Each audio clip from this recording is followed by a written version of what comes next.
こんにちは、シロです。今回は C フロックスのアルミハウジングをご紹介します。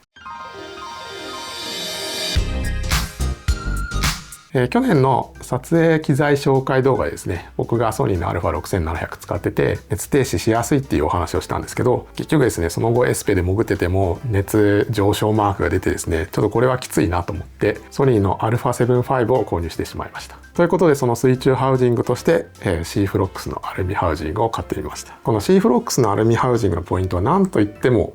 コスパ、価格が安いっていうことですね。他のノーティカムとかその他のハウジングに比べて半額とまではいかないですけど、かなり安くなってます。やっぱりこういうアルミハウジングでかなり高いですし、気軽にね、カメラ変えようとかってなかなか思えないような価格なんで、その中でもね、その価格の部分にかなり切り込んできたこの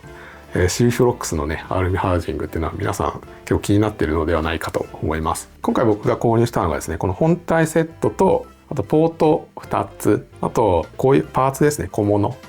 になります。あとはカラーですね。このカラーは後ほどご紹介します。はい、ではまず届いたものとですね、あとこのハウジングのね細かい部分を見ていきたいと思います。はい、では届いたものを見ていきましょう。で、本体はこういう箱に入って届きます。こんな感じですね。で、この中に本体が入ってました。で、あとはカメラマット、説明書とリークチェックの手動ポンプ、あと電動のポンプですね。あとはこのバッグを肩掛けにできるベルトとか、はい、こんなのが一式入っていました。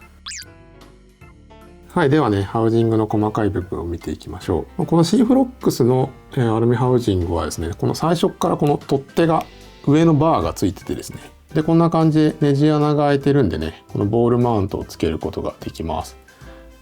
これは別売りのオプションになってるんですけど、今適当に全部つけちゃってますけど、ここにつけたりね、これをもうちょっとこっちに移動させたりねっていうことができますね。使わないときは外すこともできるし、今全部つけちゃってるっていう感じです。で、こちらは 90mm のマクロレンズが入るポートになってます。で、ボタンの数はカメラともうほぼ一緒なんで、全部の操作をすることがもちろんできます。で、ここでロック外して開けることができます。こんな感じ。このカメラに取り付ける台座ですね。あとは蓋側のこれが、ボタン電池になっていて、リークセンサーがついてます。ここにボタンがあって、今見えるかな、緑になってるんですけど、ここでオンオフできます。で、ボタン電池もこの横から変えられるようになってます。で、ポートロックはここになります。こういってあげて回して、こんな感じですね。で、このキャップゴムになってて、ノーティカムとかってこれプラスチックだったんですけど、なんかゴムになったことで、水中にも持っていけるだろうし、こうやってもなんかクッションになりそうで、これはいいですね。で、この C フロックスのアルミハウジングですね、標準装備でバキュームリークシステム、バキュームシステムが、ついてます。で、今さっきのリークセンサーをオンにした状態ですね。で、ここにですね、バキュームのキャップがあるんで、これ開いて、で、この手動ポンプでこんな感じでシコシコしてもいいんですけど、この電動ポンプがですね、めっちゃ便利ですね。これ押し付けて、ここのボタンを押すだけですね。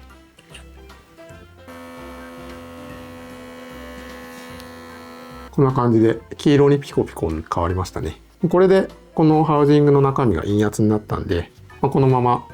キャップしてね、放置して何事もなければそのままね海に行っちゃったりって感じですね。で、この中の陰圧を解除したいときは、このバキュームのノブをですね引っ張ってあげる。そうすると、空気入るようになるんで、蓋開けることができます。この電動ポンプめっちゃ便利ですよね。で、今回この 90mm のマクロポートと2860の標準ズームレンズかな、それ用のポートを買ってます。で、これ以外にも 100mm のポートとか、あとはいくつかあった気がするんですけど、僕が今まで使ってた 40mm のレンズポートがなくてですね、その 40mm レンズ使えるポートないって聞いたら、いやどれも使えないっていう回答が来てですね、しょうがなく今回こっちの2860のこのポート買ったんですけど、このポートで普通に使えました。手ブレオフ状態のクロップされてない状態でも蹴られなかったんで普通に使えました。はい、こちらが標準ズームレンズ用のポートをつけたバージョンですね。この後結構コンパクトになりますよね。はい。あと僕は動画なんでフラッシュとか使わないんですけど、こういう光端子みたいなフラッシュつける用のもついてますね、ちゃんと。はい、あと気になった方もいらっしゃると思うんですが、今回僕この本体カラーを青に変えてあります。標準だとこの C フロックスのアルミハウジングはグレーと黒の2色を選ぶことができます。ただオプションとして色を変えることもできます。で、色のパターンはですね、この中選んでくださいみたいな感じではなくて、カラーコードを渡してその色にしてもらうっていう、仕組みなんで、どんな色にでも変更できると思います。なので自分オリジナルの、色にすることができますね。パントンカラーのカラーコードを指定するんですけど、僕のカラーはこんな感じで、指定しました。はい。このカラーは使っていくうちに剥げちゃうのか、ちょっとその辺もね、今後見ていきたいと思います。あと僕が購入した時の一式の値段はこんな感じです。ただですね、僕このハウジングの、本体をですね、年明け早々に注文したんで、この値段になってるんですけど、2月ぐらいに一斉に値上げしてですね、今だと多分もうちょっと高いです。円安もあるんで10万ぐらいは高くなってんじゃないかなと思います。それでもその他のメーカーのアルミハウジングより安いとは思うんですけど、全体的に値上がっています。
はい、いかがだったでしょうか。C フロックスのアルミハウジングでした。やっぱりね、ちゃんとしたこのアルミハウジングなのにこのコスパっていうね、そこが魅力的なんではないでしょうか。ちょっと他のアルミハウジングが高すぎるしなーって方もね、この C フロックスのね、ハウジングだと検討候補に上がってくるんではないでしょうか。参考になったって方はいいねボタン、チャンネル登録、あとメンバーシップ用の動画もやってますので、ぜひぜひチェックしてみてください。それじゃあ、バイバーイ。